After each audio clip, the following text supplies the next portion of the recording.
हमने बचपन में पढ़ा होगा कि जो एनिमल सेल होती है उसमें एक न्यूक्लियस होता है और फिर कुछ सेल ऑर्गेनेल होते हैं जैसे माइटोकॉन्ड्रिया है या प्लास्टिड्स हैं और प्लांट्स में क्लोरोप्लास्ट होता है। तो इन सब का इवोल्यूशन में इन सब का डेवलपमेंट कैसे हुआ, कैसे सेल्स ने न्यूक्लियस बनाया।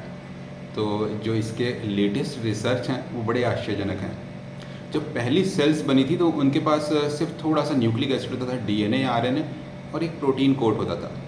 इन्हें हम प्रोकैरियोटिक सेल बोलते हैं। इनके पास न्यूक्लियस था ही नहीं और इनके अंदर कोई भी मशीनरी नहीं थी। इन सेल्स ने जब एक दूसरे को खाया तो एक सेल ने जब दूसरे को खा लिया तो दूसरी वाली सेल उसका पार्ट बन गई, जिसे हम कहते हैं एंडोसिम्बायोसिस।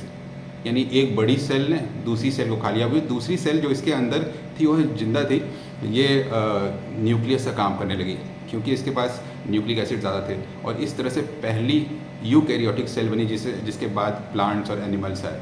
यानी एक ऐसी सेल जिसमें कि अब एक कंट्रोल सेंटर था। वो कंट्रोल सेंटर दरअसल एक बैक्टीरिया है जिसे कि दूसरे ने खा लिया था। है ना मज़ेदार। ऐसा ही एक मज़ेदार जानवर है जिसे हम बोलते हैं सी स्लग।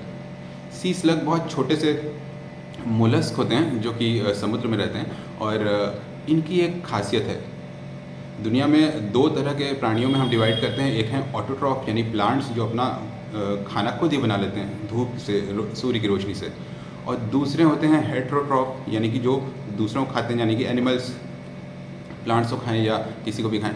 तो ऑटोट्रॉफ और हेट्रोट्रॉफ के बीच में एक और भी प्राणी होते हैं, उन्हें बोलते हैं मिक्सोट्रॉफ्स। और ये सी स्लग या इलीजिया इन्हें बोलते हैं। ये प्लांट्स को जब खाते हैं तो उसके क्लोरोप्लास्ट को, क्लोरोफिल को अपनी स्किन में जमा कर लेते हैं, उसे डाइजेस्ट नहीं करते।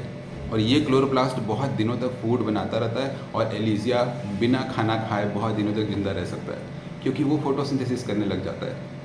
तो नेचर जो है वो बहुत अनोखे जानवरों से, बहुत अनोखे माइक्रोस्कोपिक एनिमल्स से लेकर के बड़े प्राणियों तक बहुत डाइवर्सिटी से भरा हुआ है। और जितना हम इसके बारे में जानते जाते हैं उतना ही हमें आश्चर्य होता है कि कैसे इतनी बायोडाइवर्सिटी, इतने इवोल्यूशन हो पाया।